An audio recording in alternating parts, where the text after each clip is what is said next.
ప్రియమైన సహోదరి సహోదరులకు యేసుక్రీస్తు నామములో శుభములు. దేవుని యొక్క మహిమ మీ మీద ప్రకాశించునుగాక.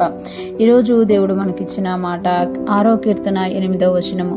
యెహోవా నా రోదన ధ్వని వినియున్నాడు, పాపం చేయు వారిలారా మీరందరూ నా యొద్ద నుండి తొలగిపోవడి.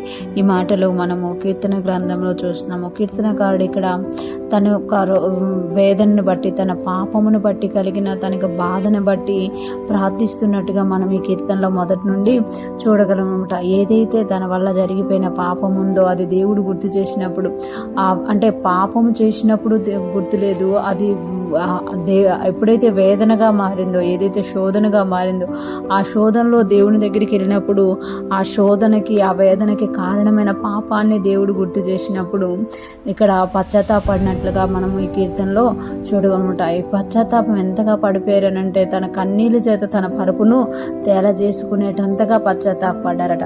ఇక్కడ మనం చూసుకుంటే కీర్తనకారుడు తెలియజేస్తున్నారు కదా, నా రోదన ధ్వని, యెహోవా నా రోదన ధ్వని విని ఉన్నాడు అంటున్నారు. అంటే దేవుడు నా ప్రార్థన ఆలకించి ఉన్నాడు అని చెప్తూ, పాపం చేయువారులారా మీరందరూ నా యొద్ద నుండి తొలగిపోవుడి అని చెప్తున్నారు.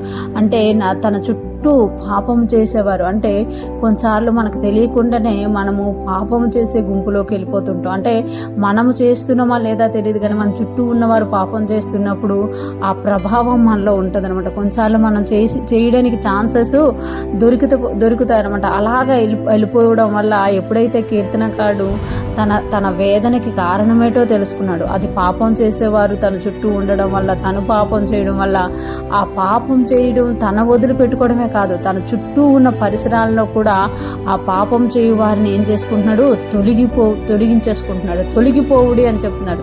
పాపం చేయు వారులారా మీరందరూ నా యొద్ద నుండి తొలగిపోవుడి. తనను తాను శుభ్రం చేసుకోవడమే కాకుండా తన సరౌండింగ్స్లో పాపం చేయడానికి ఏది కారణమో వాటిని కూడా తొలగించుకుంటున్నాడట. అప్పుడు తన ప్రార్థన దేవుడు ఆలకించినట్లు మనం చూడగలమట.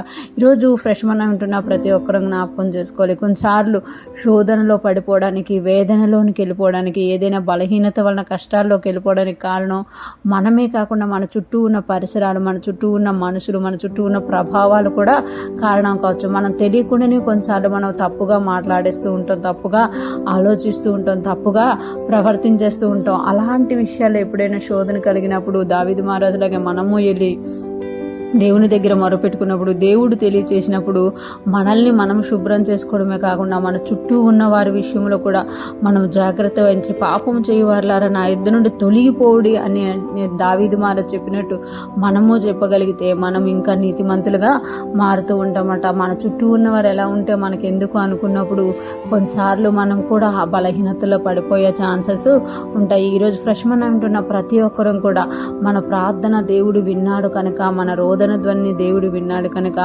మనలో ఉన్న బలహీనతలు తొలగించుకోవడమే కాకుండా మన చుట్టూ ఉన్నవారులో కూడా ఆ బలహీనతల్లో నుండి తొలగిపోవాలని మనం ప్రార్థించి జయించినప్పుడు మనము దేవునిలో వర్ధిల్లే వారంగా ఉంటాం. అటువంటి గొప్ప కృప మనందరికీ కలుగునుగాక. దేవుని సన్నిధి మనకు తోడుగా ఉండి మనల్ని జయించే వారిగా చేయునుగాక. ఆమేన్.